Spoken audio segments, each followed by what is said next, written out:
What began as a short test flight to the International Space Station for two NASA astronauts on board Boeing Starliner spacecraft has turned into an unexpected and extended mission. Astronauts Butch Wilmore and Suni Williams, who were supposed to spend just 8 days on the ISS, now face an indefinite stay due to technical difficulties with their spacecraft, nicknamed Calypso. In a recent call with journalists, the two astronauts shared their exciting and nerve-wracking experience aboard Boeing's Starliner spacecraft.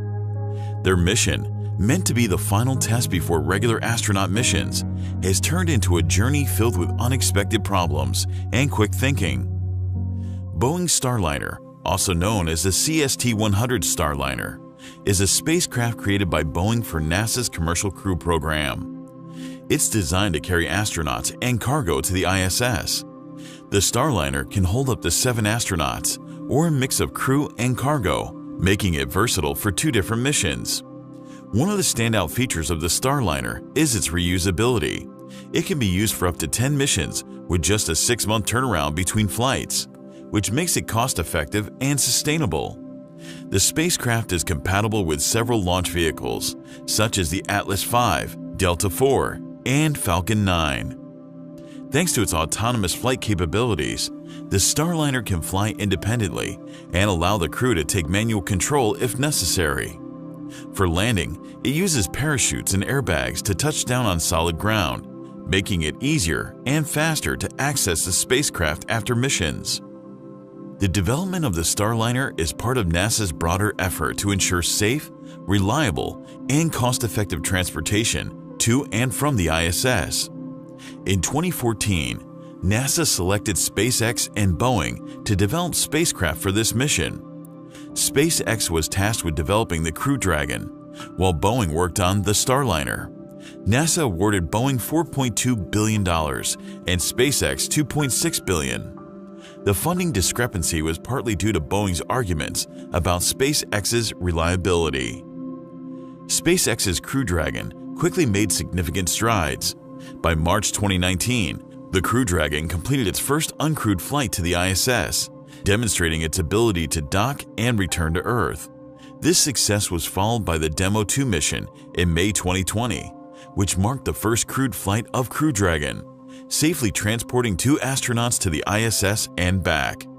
Since then, Crew Dragon has become a reliable means of transportation for NASA astronauts, consistently performing missions to and from the ISS.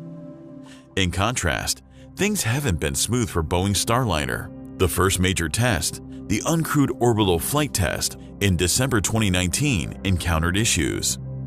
Although the Starliner launched successfully, a software problem prevented it from reaching the ISS, cutting the mission short.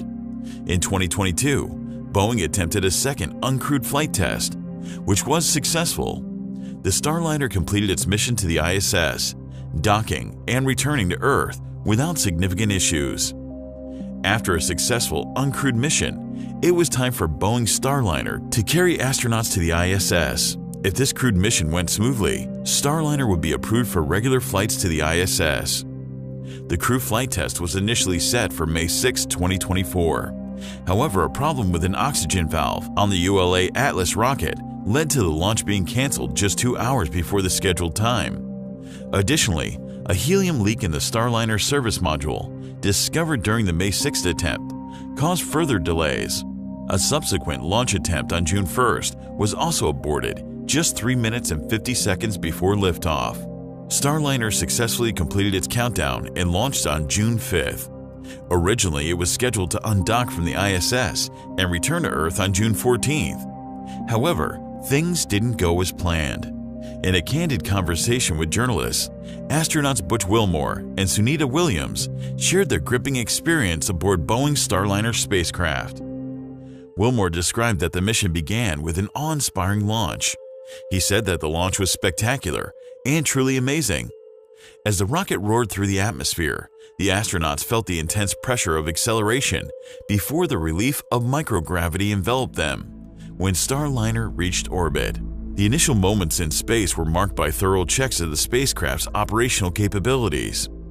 Wilmore said it performed unbelievably well, noting that he was tempted to give the spacecraft a rare rating of 1 on the astronaut scale of 1 to 10 for spacecraft handling qualities.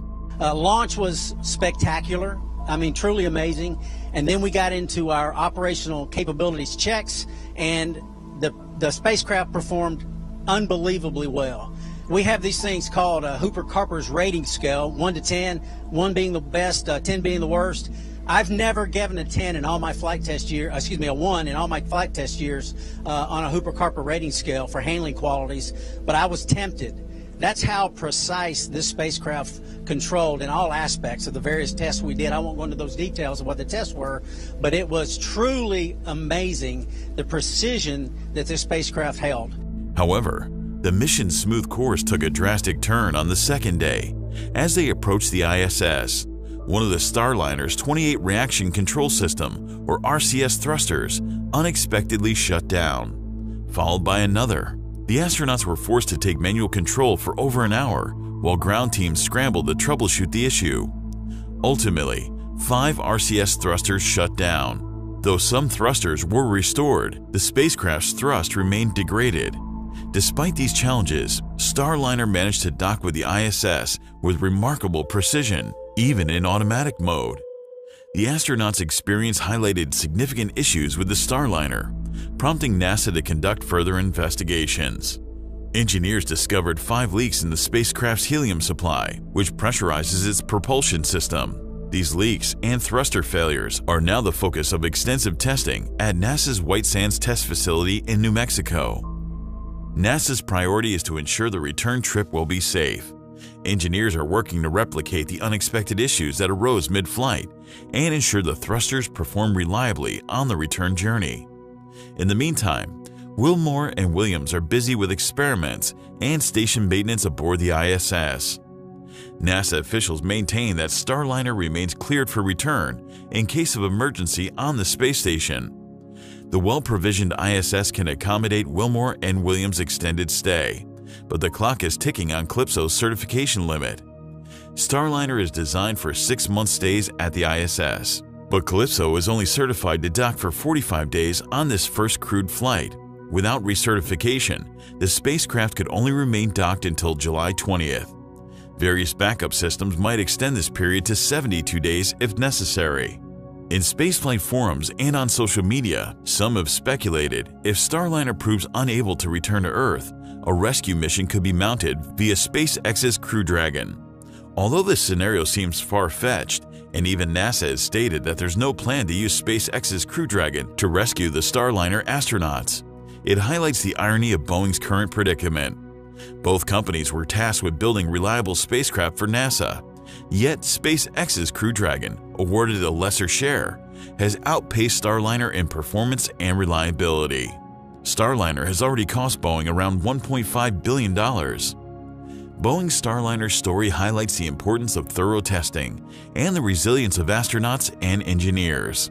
As the investigation into Starliner's issues continues, the dedication of NASA and Boeing to solve these problems and ensuring the safety and success of future missions remains strong.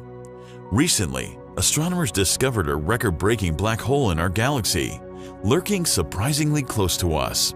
If you missed this episode, be sure to catch up on the exciting discovery. Thanks for watching, and to get regular space updates, make sure to subscribe to our channel.